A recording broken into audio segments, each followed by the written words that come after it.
lang.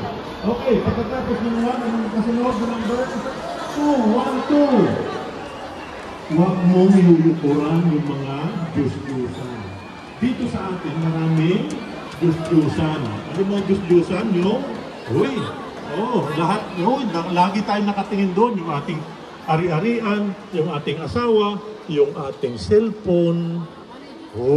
Pagkagising, hanap ka agad yan, natataranta na. Bago umalis ng bahay, bago matulog, nakakalimutan ng mag-ampo. Ano ba yan?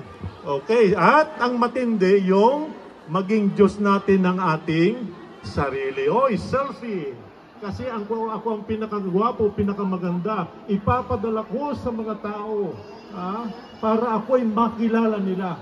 Ngunit, nakalimutan nila ang Diyos. Kaya yun ang Diyos-Diyosan, huwag ganon. Okay, pagkatapos ng 2, anong number? 3. Ang ating nilagay natin sa ating bibig. Commandment number 3. Huwag mong babanggitin ang pangalan ng Diyos sa walang kabuluhan. Sus Mariusik. Diyos Kuday. Yung mga iba pa. Huwag niyong gamitin na parang ordinary. Kahit kayo rin, paglaruan yung iyong pangalan, magagalit ka, di ba? Pangalan mo yun eh. Okay, so anong kasunod sa 3? 4. Ang 4 ay, anong ginagawa ko? Nagpapahinga. Okay, ang ika-4 na utos ay, alalahanin ninyo, sabi ng Diyos, ang ika-7 araw na Sabat. Ito ay, ang ika-7 araw ay Sabado. Lunes, Linggo, Lunes, Sabado, ika-7. Sabi niya, lahat kayo, ikaw magpahinga, yung iyong asawa, yung iyong anak, yung iyong apo, yung iyong kasambahay, yung iyong hayop, lahat pahinga. Di ba? Pantay-pantay lang. Okay, bakit? Sabi ng Diyos, sa 6 na araw ay ginawa ko ang langit at lupa at sa ika-7 ako ay nagpahinga. Kaya nagpahinga siya sa ika-7 araw, pinagpapahinga rin tayo dahil ang gusto ng Diyos ay magsama naman tayo. Mag-date naman tayo. Isipin mo naman, sabi niya sa atin, ako naman ang bibigay ng hangin mo ng ulan ng iyong buhay magsama naman tayo. Kaya, yun ay para hindi natin siya makalimutan. Tapos, pahinga rin. Kung yung cellphone nalulubat, yung kalabaw napapagod, yung pakaya tayo. Kasi pag kayod tayo ng kayod, ang daming pera. Pag nagkasakit naman, bayad sa doktor, bayad sa ospital, ubos din. Talo, Okay, pang-4, anong kasunod na number sa 4? 5.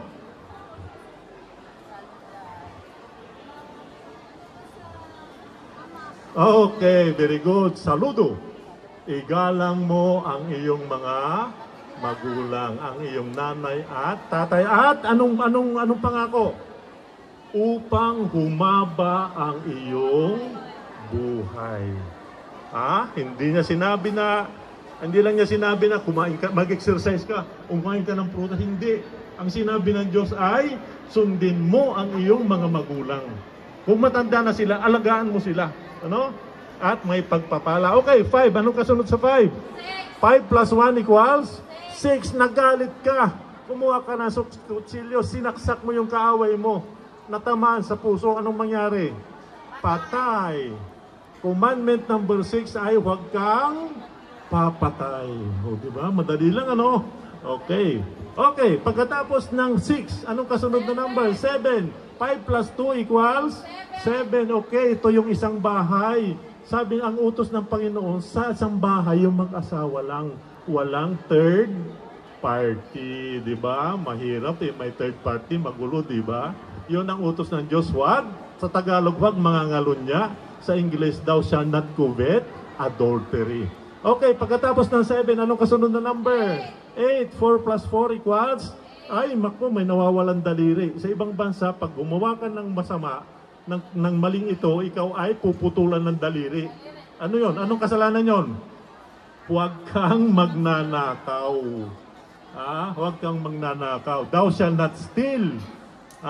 Pang-8. Madali lang, Okay, pang-8. Anong kasunod? 5 plus 4 equals? Okay.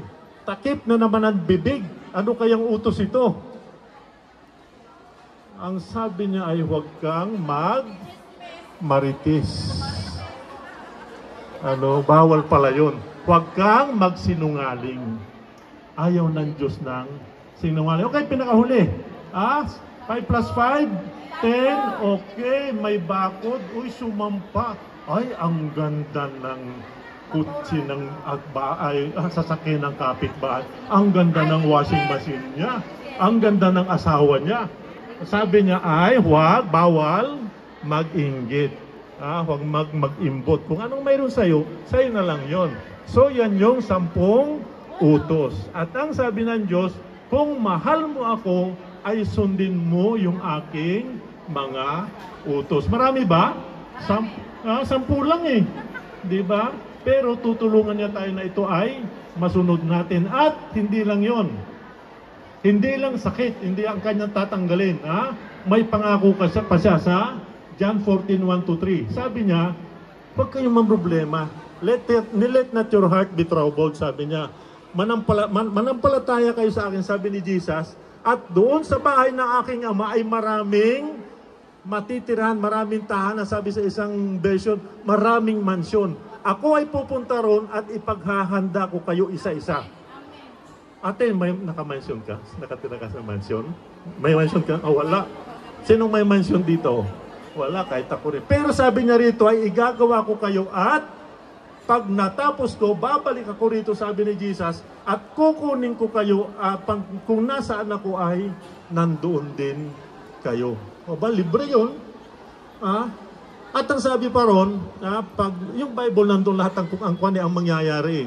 Sa pinakahuling book sa Revelation, sabi niya, dadalhin ko kayo sa bagong langit at bagong lupa na wala ng sakit, wala ng kamatayan, wala ng away, wala ng gutom, walang bagyo, walang lindol, walang COVID, walang